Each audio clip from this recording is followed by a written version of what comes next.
In my last life I was betrayed by my sister, sold off by my mother and beaten by the man they forced me to marry. I died with nothing, not love, not legacy, not even my name. But fate gave me a second chance. This time I took the path she tried to steal, built an empire from scraps, slapped my sister out of my office and left my past begging at my door. They gave me nothing, so I gave them nothing back. In the autumn of 1979, the government issued the final directive for sending educated youths to the countryside. The era of learning from the peasants was ending, but not before one last batch of students would be exiled to forgotten villages, stripped of identity, comfort, and any hope of returning soon. And only one of us, me or my sister, could stay in the city. The decision, of course, was never really mine to make. I was in the kitchen standing over a pot of cabbage and millet porridge when my mother, Mrs. Zhao, declared it over a clatter of bowls. "Mira will stay in the city," she said, her tone final. I didn't answer right away. I stirred the pot with slow, measured circles, letting the steam rise and sting my face. "She's weaker," Mother continued as if that justified everything. "And prettier. Life's easier here. Safer." Of course. Mira had always been the treasured one, the porcelain doll Mother carried on her back when she was little, shielding her from wind and rain. Meanwhile, I was the one splitting firewood before I turned 10, my hands covered in splinters before I even hit puberty. "Mira has a delicate constitution," Mother added as if reading a script. "You've always been strong, Lena. You'll survive." That was when Mira did something none of us expected. She dropped to her knees with a loud thud. The porcelain bowl in Mother's hands nearly slipped. "Mother," she said, voice trembling with perfect control, "Lena should stay. He's smart. He's capable. She'll be more useful to you here." My spoon stopped mid-stir. I turned my head slowly and looked at her, really looked. Her shoulders were hunched, her eyes wet, but her spine wasn't trembling. Her chin didn't quiver. No twitch, no stammer. The fear she was performing wasn't real. Because I had seen her real fear once. In our previous life. And in that life, Mira had begged, screamed, even pretended to faint for days just to avoid being sent away. Now she was volunteering? Oh, something was wrong. Something had changed. And then I saw it. When she turned to look at me, just briefly, her eyes sparkled with something cold and sharp. Recognition. Calculation. She remembered. She had been reborn. Just like I had. My blood chilled as the memory rushed back. The bitter winters in the countryside, the hunger, the humiliation, the long years I spent crawling my way back into the city through sheer grit. In that life I became the chairman's wife. And she, Mira, envied me for every single moment of it. Her marriage crumbled, her beauty faded, and in the end she sent me a New Year's gift wrapped in red silk. Inside, the cured meat she gave me was poison. I had died smiling, believing she'd finally accepted me. This time she was getting a head start. Taking my old path, walking willingly into the countryside not out of sisterly love, but to claim what I once built. Mother tried to talk her out of it, of course. Mira played the part of the dutiful daughter like a master of theater. She even pressed the blunt edge of a vegetable knife against her own throat, just enough to leave a white line. "No one's asking you to do this," Mother whispered, tears gathering. "I want to," Mira replied, voice soft but firm. "It's the best for everyone." I stood silently as the two of them clung to each other like grieving widows. No one looked at me. No one asked what I thought. They never did. The next morning we stood at the station platform under a slate-gray sky. The train tracks stretched endlessly, the air thick with coal smoke and the cries of porters calling out for luggage. Mira wore a thick wool coat. Mother had stuffed her bag with preserved vegetables, dried buns and pork lard candies. I stood with my hands in my pockets watching them say their tearful goodbyes. Myra's long lashes were already wet. "You're so brave," Mother whispered, brushing her cheek. "Send letters, okay? I'll send supplies. Don't let the sun burn your skin." "I won't, Mother. And if you feel ill, tell the village head immediately." "I know. Don't trust strangers." "Mother," Mira said gently, gripping her hands, "I'll be fine. You have Lena here." At that, they both turned to look at me. I didn't smile. I didn't wave. I just stared. Mira boarded the train, climbing up the iron steps without so much as a stumble. She moved with the grace of someone entirely confident in her decision. At the door, she turned and called out one final time.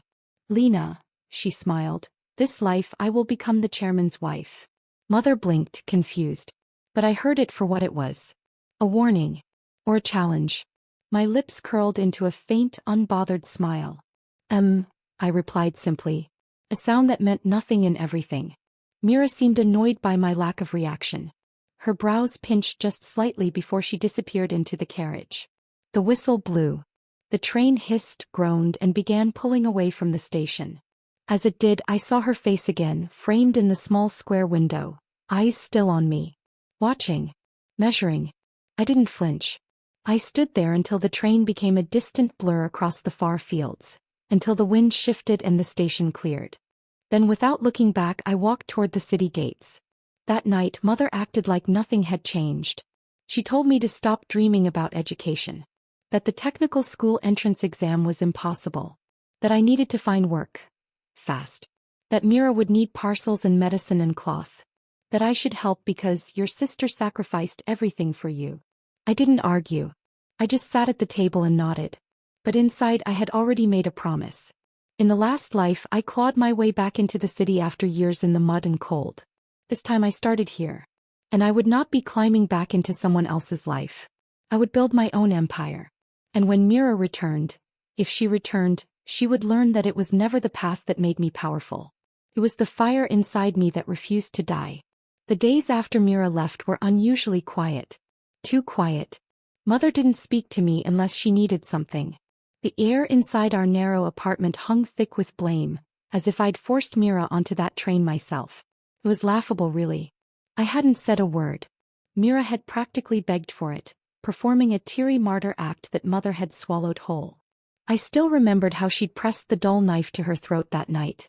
The angle, the way she held it, just close enough to scare Mother, not close enough to leave a mark.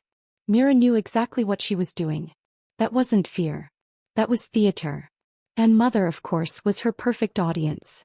You always were more useful, Mira had whispered dramatically through forced sobs. I'm just in the way. Let me go. And Mother, wide-eyed and trembling, had cried like her heart was breaking. She never realized she was being played. She never noticed the flicker of victory in Myra's eyes when she turned away. I wanted to stay in school. I'd been doing well in class. My literature teacher even said I might place in the top 10 of our district if I took the technical school exam.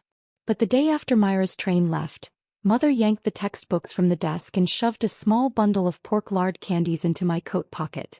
Go to the market and trade these for eggs, she snapped. Also, don't get any ideas about school. That dream's over.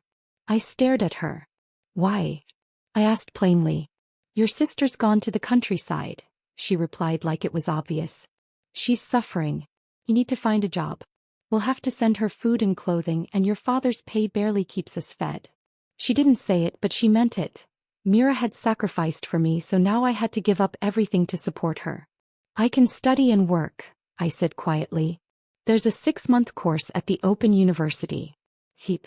If I pass, I might get a job with placement. Mother scoffed. 6 months. Who's going to feed you until then? I didn't answer. She wasn't really asking. Then she dropped the real plan on me. Uncle Wei came by yesterday. He asked about you. I went still. Mother continued like she was sharing good news. His son Chin Bo just got back from the fields. He's looking to settle down. They're offering a bride price of 1,000 yuan. My blood ran cold. You're joking, I said. Don't be ungrateful, she snapped. That money could help your sister. You'll live well with the Wei family. They even have chickens. I blinked slowly, refusing to let my fury show.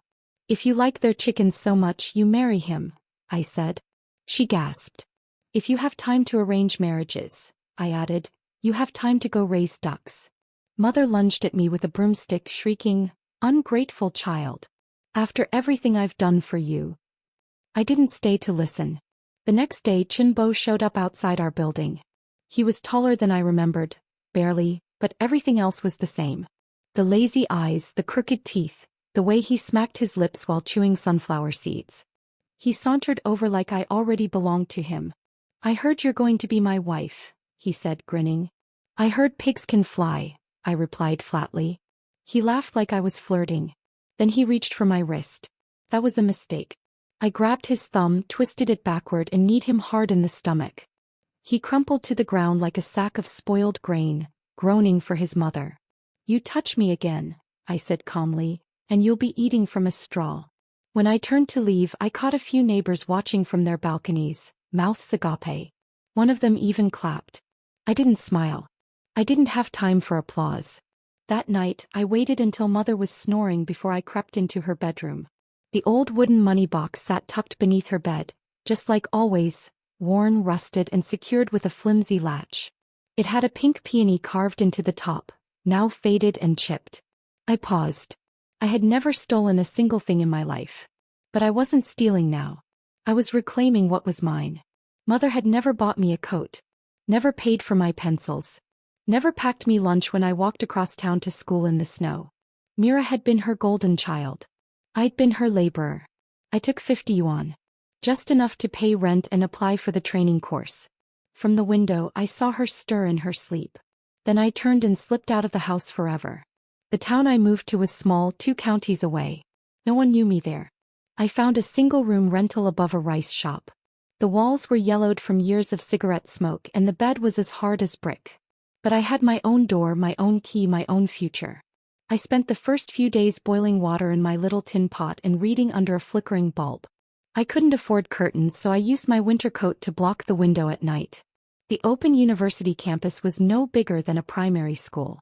The floors were uneven, the blackboards cracked, and most of the students were older men who treated me like a joke.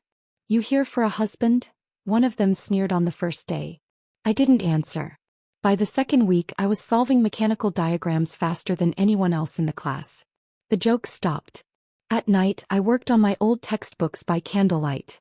I taught myself business math. I read about logistics, supply chains, storage fees. I still remembered bits and pieces from my past life.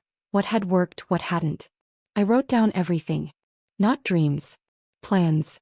On my third week there, I saw a girl in the market drop her bicycle. The chain had slipped. Her little brother started crying, worried they wouldn't get home in time for dinner. I squatted down, wiped my hands on my skirt and fixed the chain in 60 seconds. The girl's mother offered me a cabbage as thanks. That night, I painted a sign on scrap wood and nailed it outside my window. Repairs, quick and honest. No one came the first day. Or the second. But on the third, a man with a broken brake stopped by. By the 5th, I had 2 more customers. By the 7th, I was charging 5 mao per job and getting tips and leftover rice. I didn't need anyone's permission. I was building something of my own. One evening, as I scrubbed grease off my hands with a rag, I looked at myself in the cracked mirror above the wash basin. My face was thinner. My eyes darker. But there was something burning behind them. Something that hadn't been there before. Resolve. In my past life, I hadn't gotten this chance. I'd been shipped off, married off, ground down into something silent. Now I was free. Free to study. Free to build. Free to rise while they watched from the train windows, wondering how I had done it. Let them wonder. Let them think I was the fool. Let them remember me only when it's too late. The bicycle stand started with a folding stool, a wooden crate and a handwritten sign. I picked a spot near the bridge on Market Street. Busy enough for foot traffic but not so crowded I'd draw unwanted attention. Most repairmen in town were old men with gray stubble and grease-blackened hands. No one expected much from a teenage girl with a braid and a wrench. But expectations had never mattered to me. Only results. By the end of the first week, I had patched 2 inner tubes, tightened 4 chains and fixed 1 crankshaft with borrowed pliers. Every job I finished on time. Every part 1 charged fairly. The coins I earned went straight into a cloth pouch under my bed. On the 7th day, a man with broad shoulders and an even broader plank of lumber strapped to his back limped up to my stand, his front wheel wobbling like a drunkard. "You do quick work?" he asked gruffly. "Faster than most," I replied. He nodded and set the bike down. His hands were rough, his shirt speckled with sawdust. I recognized him instantly. Mr. Huang. In my past life he had been a humble carpenter, gentle, quiet, kind. Later he became the first private businessman in our town to break the $1,000,000 ceiling. But the journey hadn't been kind. He'd fallen ill, his children too young to carry the weight. His empire had crumbled after he died. This time I wouldn't let that happen. I fixed his front wheel in less than 10 minutes. When I handed it back, he raised an eyebrow. Where'd you learn this? Nowhere, I said. I figured it out. He laughed quietly. You'll go far, girl. He was the first person in a long time to say that and actually mean it. I had just begun setting aside money for a proper set of tools when Mother showed up. She didn't come quietly. I was tightening the spokes on a delivery boy's rear wheel when I heard her voice tear through the street like a whistle from hell. Lena. I froze. My heart didn't stop, but it flinched. When I looked up, there she was, still wearing that same outdated green jacket. Her cheeks flushed, her chest heaving like she'd run all the way from the city. She didn't even say hello. Something happened. Myra's in trouble. I stayed silent. Lena, don't just stand there. She's getting married to Tao. Do you know who that is? The village chief's son. Of course I knew. Tao. The boy who had grinned while I cried. The man who, in my past life, had tied me up in the ancestral hall and stripped me in front of the villagers when I resisted the marriage. The one who had called me a wife but treated me like a trophy to be passed around among his thuggish friends. I said nothing. Mother didn't care. We're going now, she snapped, kicking over my bike stand like it was nothing more than a pile of trash. You're her sister. You should care about her future. I didn't flinch. But I knew, if I didn't go with her, she'd destroy everything I had built so far. I packed my bag in silence, picked up the few tools I could carry and followed her. The trip to Longshu village took 10 hours by train and another 5 by bus. The roads got narrower with every mile. The air heavier. Just as it had in my past life. We arrived just as the sun dipped behind the mountains. The first person I saw was Tao. He stood outside the old village hall, a red sash across his chest and a cigarette dangling from his lips. He looked exactly the same, overconfident, poorly shaved, his pants slightly wrinkled and one foot resting arrogantly on a stool. And right beside him was Mira. Wearing red. Red silk. Red lipstick. Red hair ribbon. Her face lit up when she saw me. Lena, she said sweetly, as if we were just two sisters sharing a picnic. I'm so glad you could make it. I said nothing. You're just in time. I wanted you to see it. See what? My happiness, she smiled, resting her hand on Tao's arm. You never got a proper wedding, did you? I watched her closely. Beneath the smile, her eyes were sharp. Gloating. In my last life, this moment had been my humiliation. In this one, it was her declaration of war. The wedding feast was already underway. Red cloth hung from the trees. Firecrackers exploded in the distance. The whole village had turned up. Mother was sobbing loudly now, shouting about being tricked. You monster, she screamed at Tao. You forced her. You think we'll stay quiet? We'll report this. Mira looked at her like she was a child. Mom, she said gently, you're embarrassing me. Then she turned and whispered something to one of the men standing by the hall. I caught just a few words. Hold her. Keep her calm. The man nodded. And then I understood. This wasn't chaos. This was Myra's plan. She wanted me here, for a reason. To repeat what happened last time. To trap me. But this time she'd chosen Tao. She thought if she married him instead, she could have everything I once built. My connections, my luck, my status.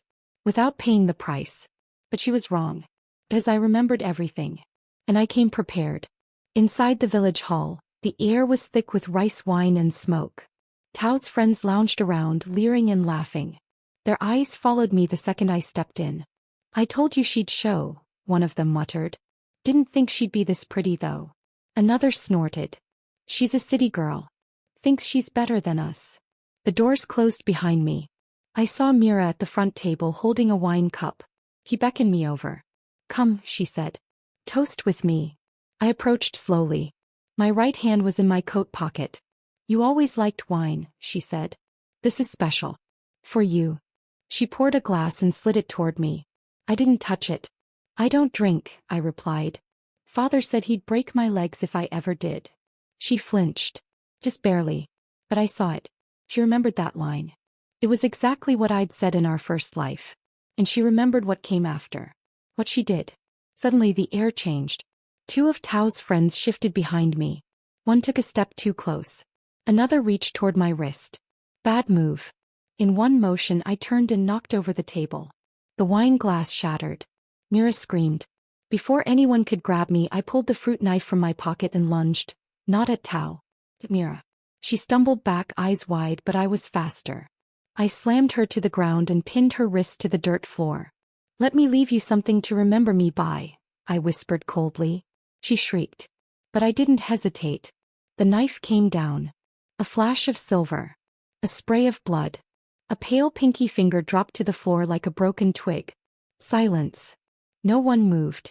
The men who had been advancing froze, mouths agape, eyes wide with fear. In this village they were used to breaking people, especially women, but they had never met someone like me. In my past life I had been ruthless with myself, enduring everything thinking it would earn me safety. In this one I had learned better. You don't survive by breaking yourself. You survive by making them afraid to touch you. I stood slowly, my boots soaked in dirt and blood, and turned toward the door. No one followed. No one dared. Outside I didn't look back. Myra's scream rang in my ears, shrill and piercing. But I felt nothing. Not guilt. Not regret. Only clarity. That past life was dead. And now so was her illusion of ever being me. The train back to the city screeched and groaned as it pulled away from Longshu village, carrying me farther from the stench of blood and bitterness. I didn't bring luggage. I didn't need to. Everything I'd taken into that village I still carried. Rage, memory, and an unwavering will to win. But I left one thing behind. Her pinky. And the last illusion that I owed my family anything. Back in the city, I unlocked the door to my rented room. The small space greeted me with the scent of oil and rice husk. My stool was still in its place. My cloth pouch of saved coins untouched. The tools I'd hidden beneath the bed were still there, cold and waiting. I sat down, washed the dried blood off my hands, and started planning. In my last life I'd clawed my way from nothing, but always too late. One step behind men who held the money, the contracts, the connections. This time I would move first. And faster.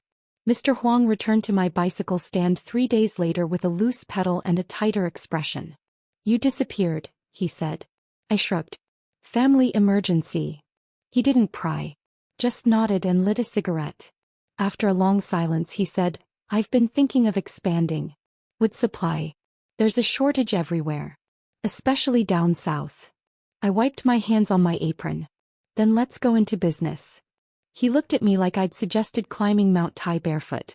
You're what, 17? 18, I lied. And you need someone who's fast, flexible, and not afraid to get their hands dirty. That's me. He chuckled.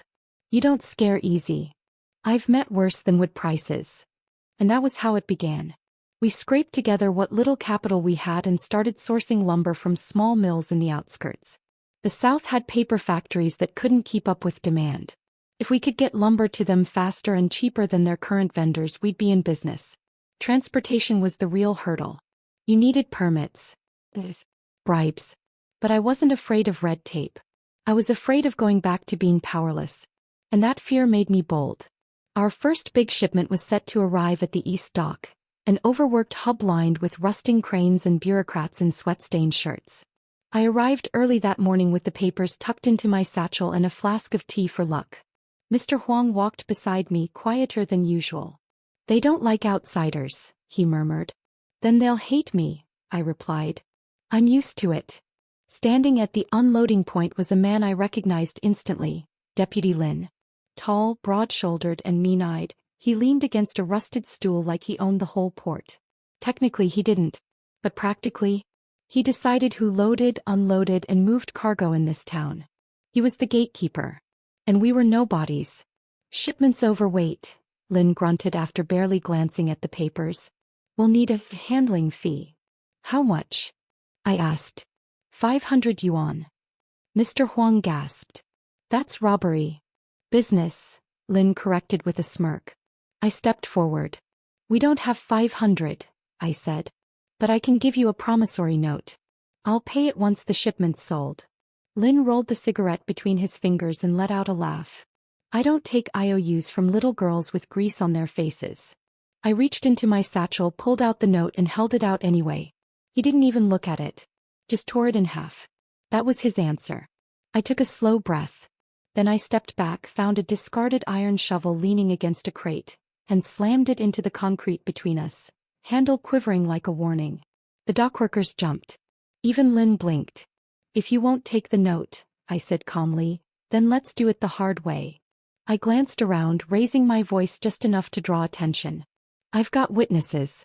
If you try to block this shipment without cause, I'll call the party office. I'll say you tampered with our papers. That you tried to extort us. You threatening me? Lynn snarled. No, I said, gripping the shovel tighter. I'm telling you I'll fight for my cargo. And if that means jail, I'll take it. I paused. Then added, voice like steel, but I'll make sure you get there first. A tense silence followed. Some dockworkers stopped what they were doing, watching us with wary eyes. I stared Lynn down. He cracked first. He laughed, slow and guttural. You've got a death wish, he said. Fine. Offload the shipment. We unloaded every plank under his sharp gaze. Mr. Huang worked in silence. My arms ached, my palms blistered, but I didn't stop until the final ledger was signed. As we packed up to leave, Lynn called after me. You've got nerve, he said. Come back sometime. Next time maybe we do business over dinner. I didn't smile. But I nodded. Because survival sometimes meant shaking the hand that tried to strangle you. The profit from that deal was more than we had dared hope. After paying off transport fees, mill costs and bribes, we still cleared over 2,000 yuan. Mr. Huang offered to split it 50-50. I gave him 70%. I'm still young, I said. You've got a family. He blinked, then clapped a heavy hand on my shoulder. You're a rare kind of girl. Not rare. Just desperate to make sure no one like Mira or Tao ever stood above me again. With my share of the profits, I bought land near the new market square. Land that, in 10 years, would be worth its weight in gold. The sellers laughed behind my back. What kind of idiot builds near an empty rice field? Let them laugh. I knew exactly what I was doing. I hired contractors. 3 stories. Reinforced beams. Red tile roof. First floor for operations. Second floor for logistics. Third floor? My office. My throne. When it was done, the townspeople came to gawk. Some offered congratulations. Others offered friendly advice. Mother came by too. She circled the building once, then said, "The bathroom faces the living room. Bad feng shui." I didn't invite her in. A few months later, Mr. Huang fell ill. He'd been coughing for days but insisted it was just dust from the lumber. When he finally collapsed, the hospital confirmed it. Kidney failure. Too late for surgery. Too weak for dialysis. I visited him every evening. He cried the first time he saw me. "I'm sorry," he whispered, voice shaking. "I should have worked harder. Saved more. Now look at Mary. What'll she do?" I took his hand. "I'll take care of her," I said. He tried to protest. "You already have," I added softly. "More than my own father ever did." His eyes welled up. That was the last time we spoke. After he passed, I kept his photo in the lobby of the new building with a brass plaque that read, "Founding Partner, Mr. Huang." His daughter Mary showed up one day in a faded jacket and tear-streaked cheeks. "I want to work," she said. "Don't want pity. Just work." I nodded. "You'll start in logistics." She blinked. "Really? I need someone who won't steal, lie, or waste time." She nodded. "I won't disappoint you." And she never did. Together we built Brightwood Enterprises, named after the smooth lumber we shipped and the life we were carving from shadows and grit. As we filed our next order, double the size of the last, I stood in my top-floor office looking out over the city. I had no family photos. No framed certificates. Just a map of the province, pins marking routes, and a calendar circled in red. Because I wasn't done. Mira thought marrying Tao would make her me. But she didn't understand. It wasn't the title or the money that made me powerful. It was what I'd built from ashes. And the things I was still going to build. The sign above our new office door gleamed in gold paint. Brightwood Enterprises. I chose the name myself. Bright for clarity, vision, and everything this world tried to keep hidden from girls like me. Wood for the foundation I built. Not just in lumber but in grit, honesty, and things you could hold in your hands. Some people still called me, that girl who used to fix bikes. I didn't correct them. Let them remember where I started. It only made the contrast more satisfying. Within a year, Brightwood Enterprises was running 3 steady transport routes. We supplied lumber to local furniture workshops, small-scale mills, even an emerging construction firm that couldn't meet its quotas. We didn't just move wood, we moved on instinct. If a region was running dry, I anticipated it. If a festival surged demand, I was already 3 days ahead with inventory. If a dock closed early, I had a backup route. People began to trust me, not because I asked for it but because I delivered. Every time. Mary handled logistics better than I ever expected. She didn't need praise, just clarity. And when problems came up, and they always did, she didn't cry or panic. She came to me with facts, not fear.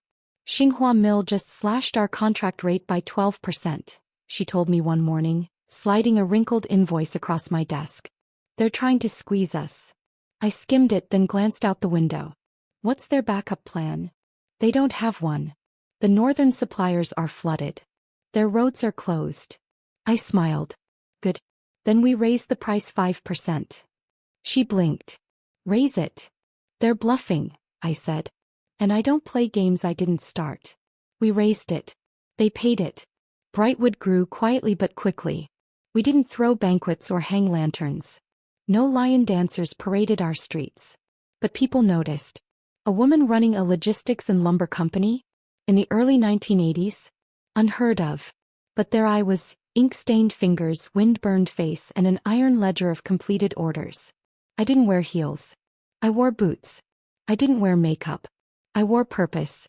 That winter, a government-funded printing factory near the southern coast sent out a province-wide call. They needed lumber. A massive quantity.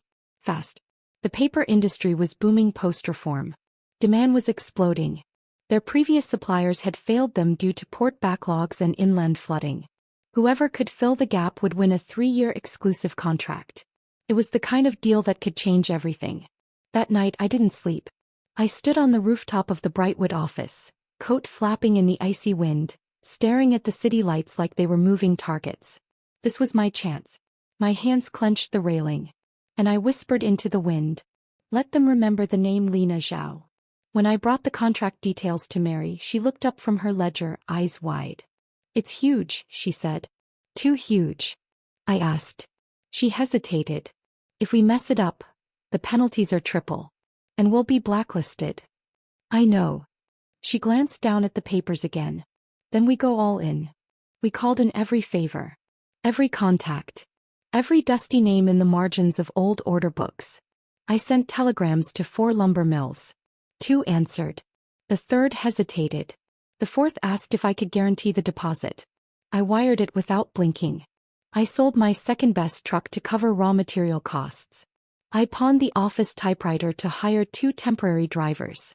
Mary and I slept in the back of a transport vehicle for 4 nights straight, eating cold buns and salted peanuts, reviewing manifests under dim lanterns. She caught a fever halfway through the 2nd week. I told her to rest. She didn't. We're in this together, she said hoarsely. I'm not leaving you alone.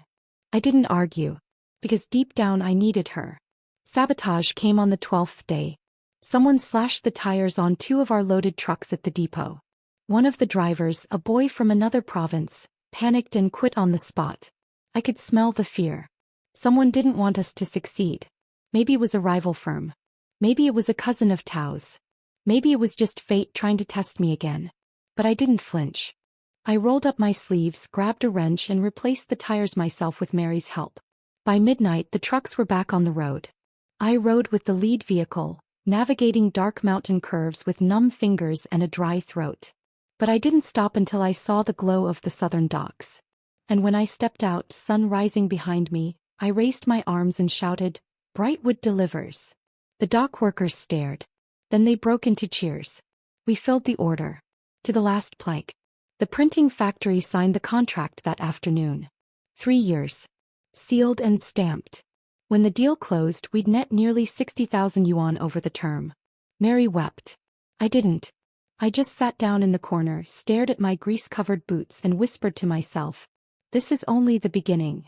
The newspapers came soon after. Young woman breaks into men's industry. From bicycle repairs to regional transport mogul. Brightwood Enterprises carves a path for female entrepreneurs. I didn't care for the headlines. They called me fearless. Unconventional. Bold. But the truth was simpler. I was angry. I was focused. and I had nothing left to lose. In private, I still thought of Mira.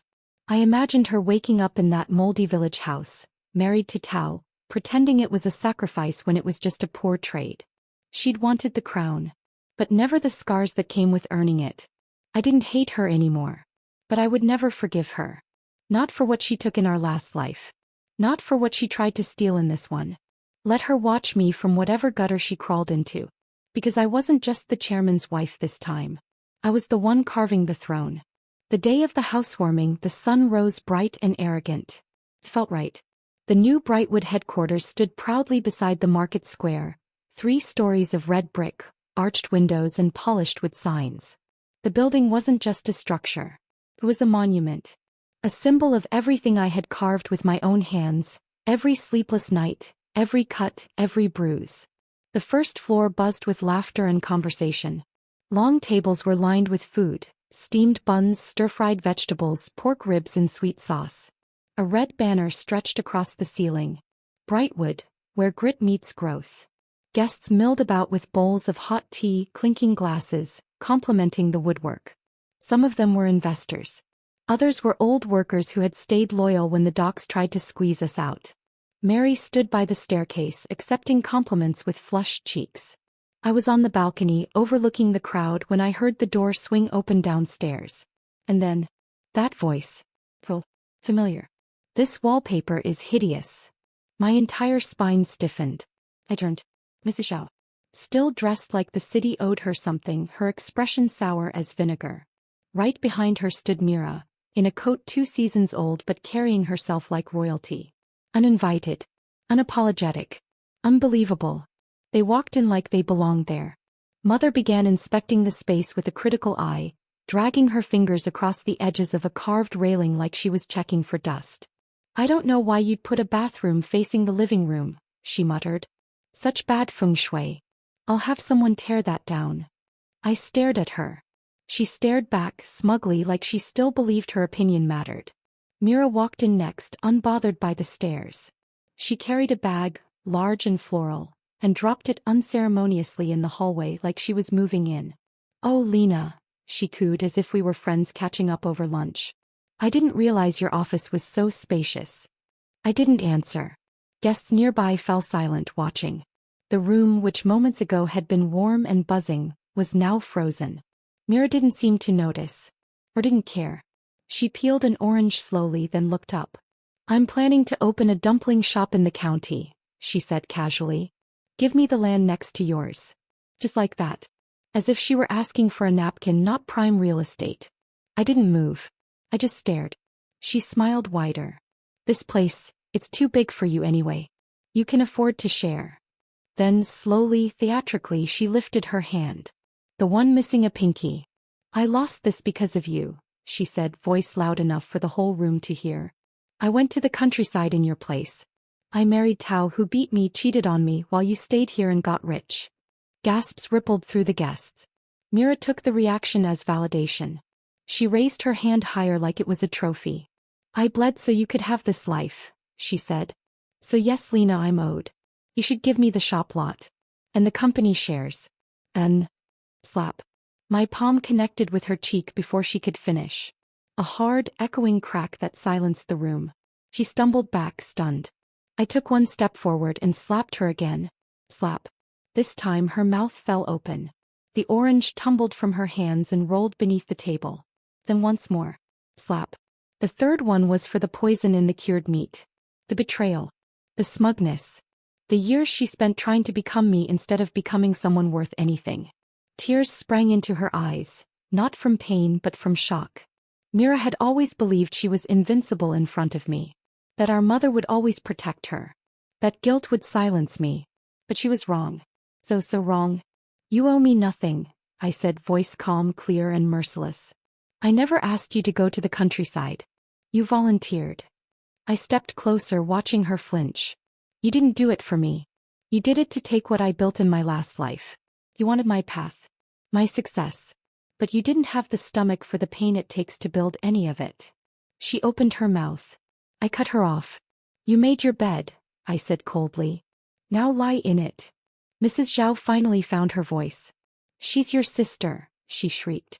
You should be helping her. I turned to face her fully. Did she help me? I asked. When she tried to trap me in the village and marry me off to Tao. When she drugged my food.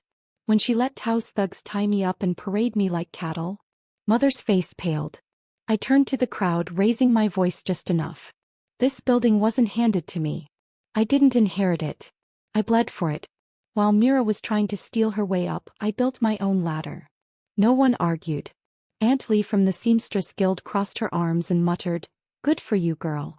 Mr. Fong, the warehouse owner, raised his cup. About time someone slapped that leech. Even Deputy Lin, who had quietly arrived with a gift basket, smirked into his wine. Mir saw it all. He saw the room choose me. And she broke. She dropped to her knees. "Lena," she whispered. "Please. I have nowhere else to go." I didn't bend. "Not anymore." "Then go where the rest of the rats do," I said. Mary appeared at my side with 2 workers. I nodded once. "Remove them." Mira screamed. Mrs. Zhao cursed. But they were out within minutes. The door slammed shut behind them. Silence settled. Then applause. Later that night, I sat on the 3rd-floor balcony watching the lanterns sway in the breeze. Mary joined me with 2 bowls of sweet tofu pudding. She handed me one and said quietly, "Do you feel better?"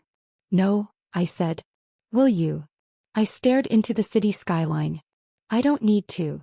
Because victory wasn't a feeling. It was a fact. And today I had one. The dumpling shop opened 2 weeks later.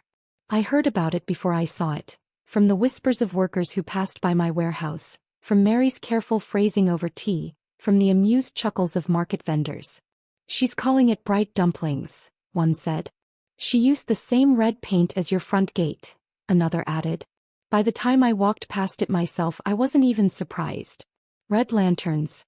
White wood trim. A hanging banner with blocky gold lettering that looked suspiciously familiar. Inside, a counter mimicked the one Mary designed for our main reception area, right down to the brass bell. She hadn't just opened a business. She tried to become me. The dumpling shop sat across from the east end of the square. Less traffic, fewer vendors, limited footfall. But Mira had always been about appearances, not strategy. Her menu matched the one from my employee lunch canteen word for word. She'd even copied the font. Chicken and leek dumplings. Pork with Napa cabbage. Seasonal vegetable medley. When I saw the list printed on her chalkboard, I felt nothing. No anger. No fear. Only the strange weight of déjà vu. Because I had lived this failure before, just from the inside. Mira opened with flair. Posters, flyers, even a hired musician playing an eru on the corner to draw crowds. She handed out coupons. Offered free tea. But business is not built on noise. It's built on timing. And Mira was late. Too late. 3 shops already operated in the square. 1 family-run, 1 franchised, and 1 backed by the old rice merchant whose father supplied half the town's flour. They saw her as a threat. And they moved fast. Within a week, prices plummeted. 1 shop offered 10 dumplings for 50 cents. Another threw in free pickles. The 3rd hired a child to shout slogans all day. Mira tried to keep up. She slashed prices. Doubled coupons. Added vinegar and chili oil. But her math didn't work. Her portions got smaller. Her dumplings thinner. Customers came once, then vanished. One morning, I passed by on my way to inspect a new delivery truck. The shop was empty except for Mira. She stood behind the counter, wearing lipstick far too bold for her sunken cheeks, folding dumplings with trembling fingers. I didn't stop. She didn't call out. A week later, a flyer fluttered against my office door. It had blown over from the wind, probably from across the square. On it was a smiling Mira holding a plate of dumplings and a forced grin. Bright dumplings, run by the sister of Brightwood. I stared at it. So that was the plan now. Write my name. Claim sisterhood as if I were a co-signature on her dreams. Mary came in with a stack of reports and paused when she saw it. "Should I report this?" she asked. "No," I said, tearing it in half and dropping it in the wastebasket. "She's burning her own bridge." By month's end, she was defaulting on suppliers. She tried sourcing from the cheaper vendors outside the county. The flour clumped. The pork came gray. The cabbage wilted in the heat. Customers stopped coming. One evening I saw her across the square trying to hand out dumplings for free. No one took them. Even children ran past, chasing kites instead. And just like that, bright dumplings began to rot from the inside. Like a fruit bitten by pride. It was around this time the rumors started. Tao was looking for her. He had heard she'd left the village. That she'd opened a shop. That she had money. He still drank. Still gambled. Still hit whatever didn't agree with him. But the one thing he never let go of in my last life? He had thought I was his. That marrying me meant he could come and go as he pleased.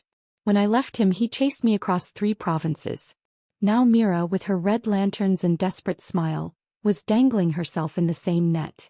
And I knew what was coming next. 3 days later she came to my office. Mary knocked once, opened the door, then stepped aside. And there she was. Thin. Pale. Makeup smudged under her eyes. Her coat wrinkled. Her shoes worn. But her pride, still there, clinging to her like a dying ember. I leaned back in my chair. Mira didn't say anything at first. She stood by the doorway, twisting her fingers, glancing at the desk, the plaque, the thick stack of contracts behind me. Finally she whispered, I made mistakes. I waited. She stepped forward. You were always smarter, she said. You knew how this world worked. I still didn't speak. He sniffled. Tao sent a letter. He's coming. I don't know what to do. I raised an eyebrow. Why not go greet your husband? Isn't that what you wanted? To be me. Her lips quivered. I was wrong. You were greedy, I corrected. She winced. I thought, if I walked your path I'd get the same ending. I stood up. Walked around the desk slowly. Stopped just a foot in front of her. You thought you could cheat pain, I said coldly. Steal my life without earning a single scar. Her voice cracked. Please, Lena. I'm scared. I looked at her, this girl who had poisoned me in another life. Who tried to chain me to a fate she was too weak to carry herself. And now she wanted rescue. Redemption. Relief. But I had none of those to give. You wanted my life, I said quietly. Now you can have the price of it too. I turned my back. Called out to Mary without hesitation. Escort her out. If she leaves anything behind, burn it. Mira sobbed once. Loud, sharp, and guttural. But I didn't flinch. She tried to clutch my arm. I stepped aside. Mary didn't need to ask twice. When the door slammed behind her, I walked back to my desk. There was a dull ache in my chest. Not guilt. Not sorrow. Just the ache of memory. Of what could have been, if she hadn't chosen envy over love. Outside my window I saw her stumbling across the square. The dumpling shop had already closed. Its shutters rattled in the wind. Its name peeled off in fading gold paint. The view from the rooftop had changed. Where there were once crooked stalls and cracked sidewalks, there now stood paved roads, bright storefronts, neon signs glowing into the night. And in the center of it all, tall, proud, unshakable, stood Brightwood Tower. 7 stories high. 3 flags on the roof. Offices on every floor. A grand lobby with a glass chandelier and portraits of our founding team along the marble corridor. My name etched on the brass plaque at the front. Lena Zhao, founder and chairwoman. It had taken 12 years. 12 years of storms and setbacks. Late payments. Betrayals. Exploitation. People telling me I was too young, too poor, too female. And yet here I stood. Brightwood Enterprises now stretched across 3 provinces. We had lumber contracts in the west, shipping fleets in the south, warehouses near the capital. Our trucks moved more than just timber now. We handled textiles, grain, ceramic supplies, and soon electronics. But numbers weren't what mattered. It was what we unlocked. Because with every warehouse built, I hired women. With every regional hub, I trained girls from towns so small you had to squint to find them on a map. They came in carrying lunchboxes and dialects thick with hills and rivers. Some were shy. Some were hardened by too many hungry winters. All of them were fighters. I saw myself in each one. So I opened the door wider. I made sure they got paid first. That they were promoted based on skill, not gender. That their voices echoed louder than any man who tried to speak over them. Soon they weren't just employees. They were managers, engineers, branch directors, shareholders. I didn't build a company. I built a pipeline, for women who'd never even dreamed they could lead. When asked why I never married, I always smiled and said the same thing. I didn't want to wake up one day and realize I'd married another version of Tao. Some laughed. Some frowned. I didn't care.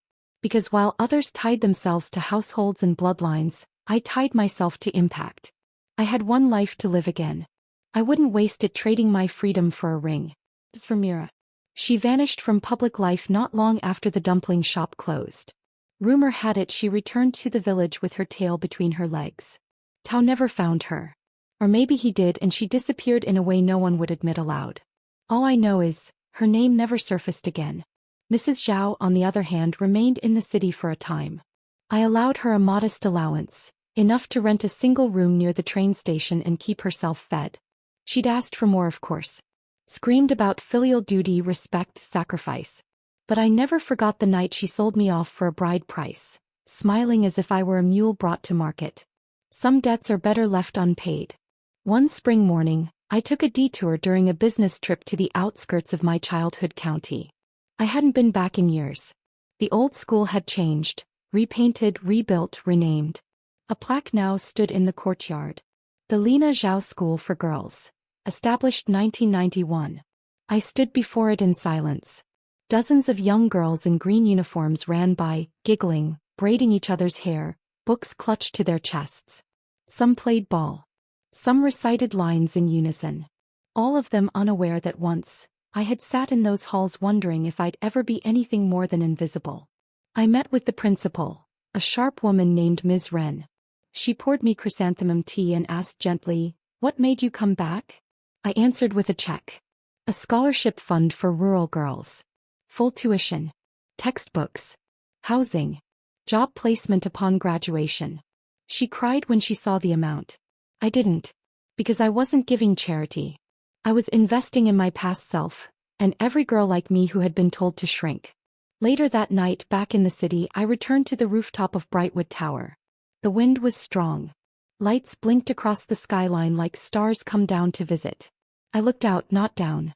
Because this time I was above the world that had tried to bury me. No man's name followed mine. No shadow from my past stretched long enough to touch this roof. Mira was gone. Mrs. Zhao was a footnote. Tao was nothing but dust. I gripped the railing, took a deep breath and closed my eyes. In my last life they'd called me cursed. Unlucky. Disposable. They left me with nothing. But I came back stronger. This time I built everything myself. And I did it without apologies. Without permission. Without regret. The end.